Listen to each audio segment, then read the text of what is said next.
Hello and welcome to week 2 of Couro's online sports coach training course.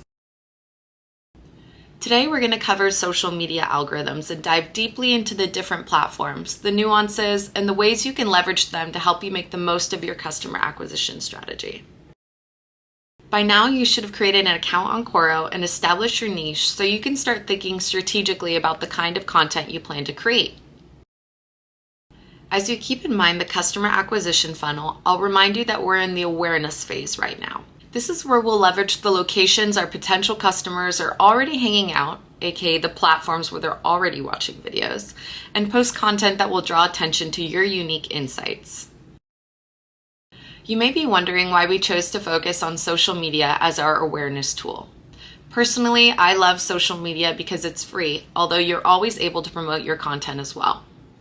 Social media allows you to build a brand, consistently reaching a large audience. Social media is also one of the most direct ways you can target an audience based on unique interests, network with them, and even create partnerships. Because of the casual nature of social media, you also have the opportunity to boost traffic organically, get customer feedback, and generate leads directly and indirectly. We'll be covering 4 platforms as they're the best social media platforms for video content today. These are Instagram, TikTok, YouTube, and Couro. Now, diving deep into Instagram, there are many different forms of content you can play around with. You can do a photo post with or without audio. You can do a carousel of posts, which consists of mixed photos and videos within a single post. You can post a reel, which is essentially a video post.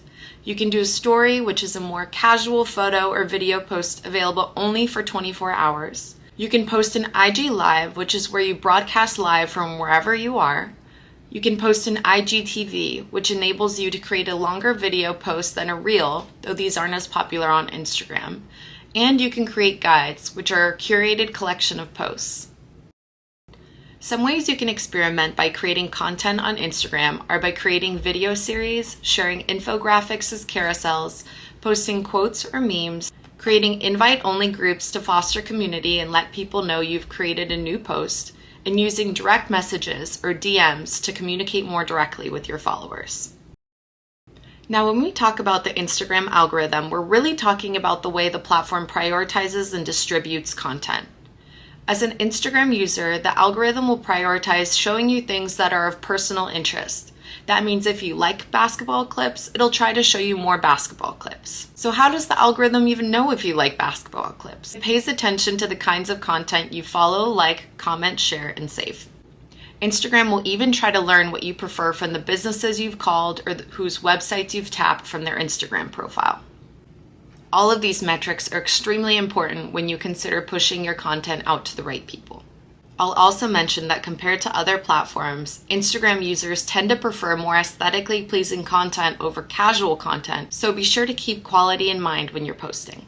The algorithm will also prioritize showing you content from people you've decided to follow. That being said, if you don't engage with this content in your feed, the algorithm will think that you don't value it as much as the other content you do choose to like, comment, save, or share, and will deprioritize it against other content in your feed. This means that it's incredibly important for every single one of your posts to encourage these actions.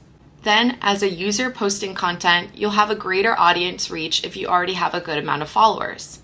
The algorithm will try to show content to people they think could be a friend of a friend, so having more followers means more potential for friends of friends.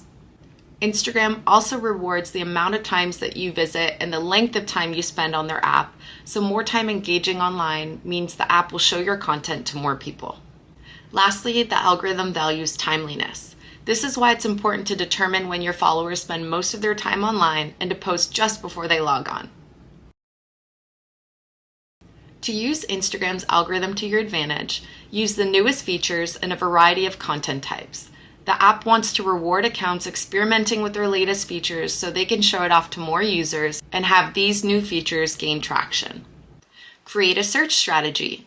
Train the algorithm about the types of posts you create and simultaneously develop a search strategy that enables people directly looking for content like yours to find you. This means using hashtag groups. For example, if you're posting a video showing people how to serve in tennis, Try typing in tennis serve into the search bar on Instagram and seeing which videos come up at the top. Which groups of hashtags did they use in their caption? Copy all of the hashtags that are relevant to your video using up to 30 hashtags at the end of your caption.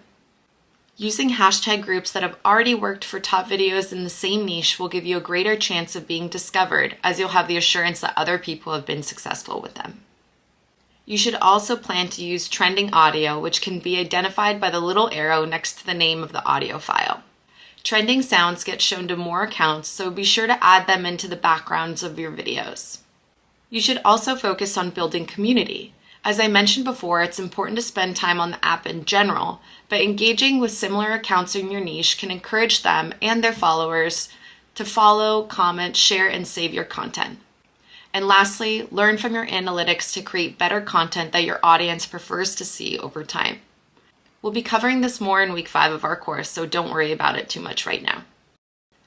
By creating content in a specific niche and using these tricks to get your content shown to a greater audience, you expand your opportunity in this awareness phase and create a higher potential for more conversions further on down the funnel.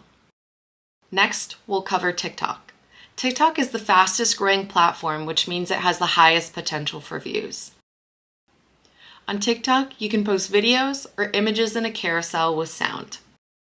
Some ways you can experiment with your content on TikTok are to integrate lip syncing or dance videos, creating content based on words and trending audio or trending topics, participating in challenges, creating tutorials and playlists, or collaborating on videos.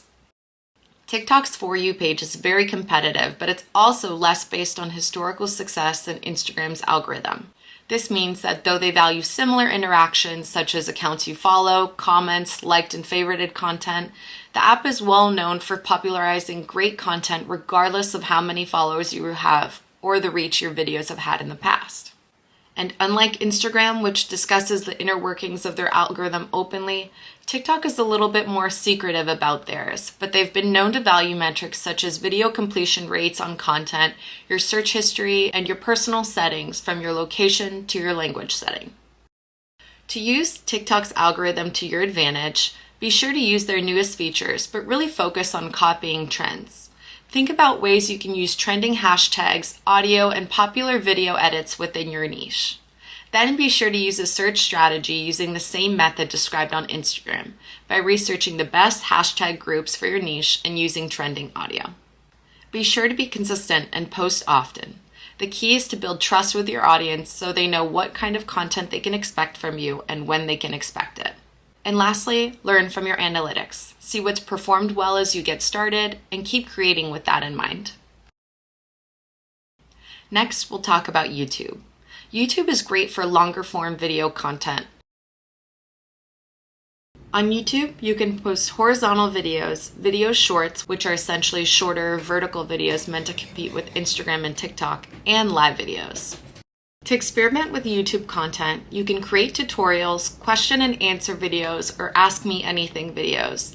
You can do longer explanation or breakdown videos, post product reviews, feature behind the scenes clips or vlogs, post a video podcast or a reaction video.